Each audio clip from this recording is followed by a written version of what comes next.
भगवते वासुदेवाय नमः। नमस्कार दोस्तों, कैसे हैं आप सब। बहुत स्वागत है आपके अपने ही चैनल इंस्पिरेशन ऑफ प्रेरणा में। सच्चियां जोता वाली माता तेरी सदा ही जय हो।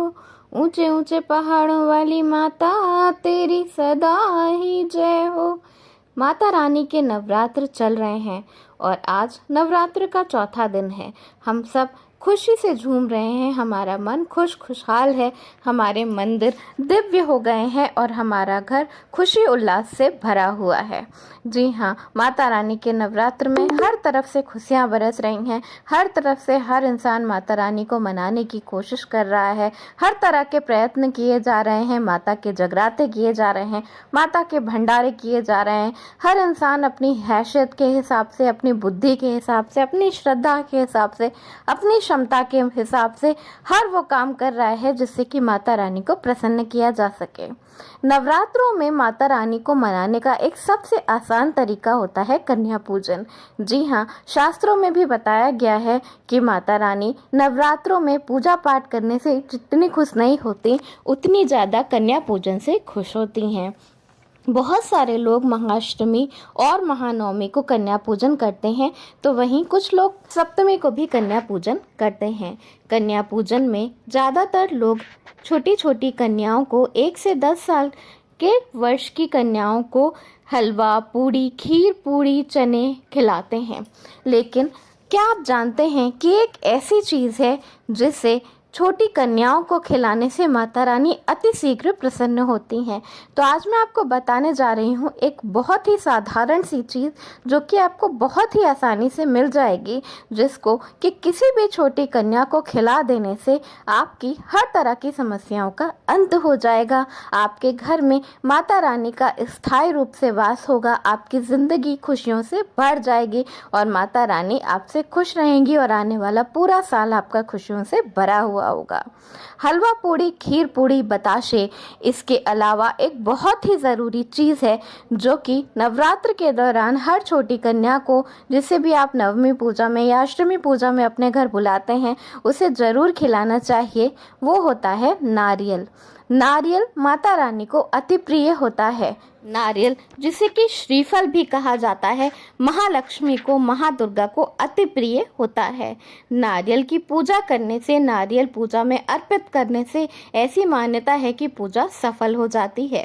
वहीं नौ दुर्गा के दौरान या नवरात्रों के दौरान छोटी कन्या को नारियल भेंट करने से, नारियल खिलाने से माता लक्ष्मी, माता दुर्गा बहुत जल्दी प्रसन्न हो जाती हैं।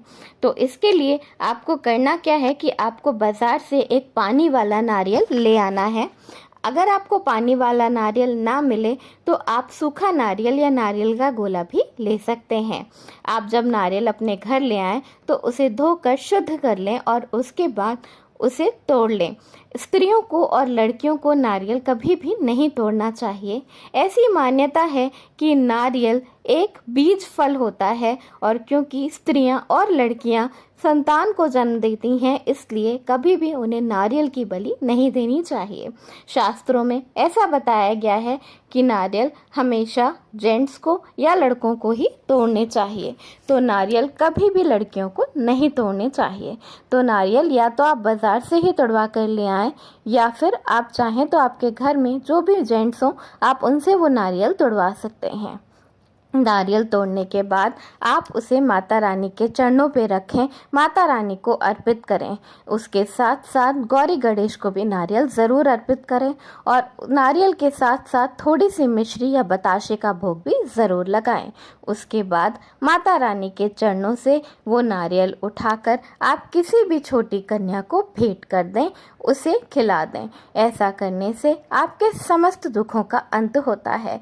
जब आप नारियल माता रानी के चरणों पर चढ़ाएंगे तो उस वक्त आप दुर्गा सप्तशती का पाठ, दुर्गा चालीसा का पाठ या दुर्गा जी के महामंत्र का पाठ, ओम ऐं ह्रीं क्लीं चामुंडाय विच्चे, ओम ऐं ह्रीं क्लीं चामुंडाय विच्चे, का पाठ 108 बार कर सकते हैं। नवरात्र के दौरान कन्या पूजन महापूजन माना जाता है। जब आप कन्याओं को अपने घर में भोज के लिए बुलाएं तो उनके पैरों को पानी से ज़रूर धो देना चाहिए और उसके बाद उन्हें गीले पैरों से अपने घर में चलने को बोलना चाहिए। ऐसा करने से आपके घर में नौ दुर्गा पधारती हैं, आपके घर से हर तरह की नेगेटिविटी का अंत हो जाता है, आपके घर में पॉजिटिविटी आती है।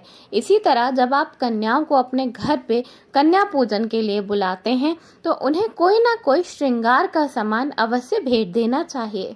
ऐसी मान्यता है, शास्त्रों में ऐसा बताया गया है कि छोटी कन्याओं को श्रृंगार का सामान भेंट देने से वो सामान सीधे माता रानी तक पहुंच जाता है। माता रानी उन चीज़ों को स्वीकार कर लेती हैं। कन्या पूजन करना बहुत ही शुभ माना जाता है।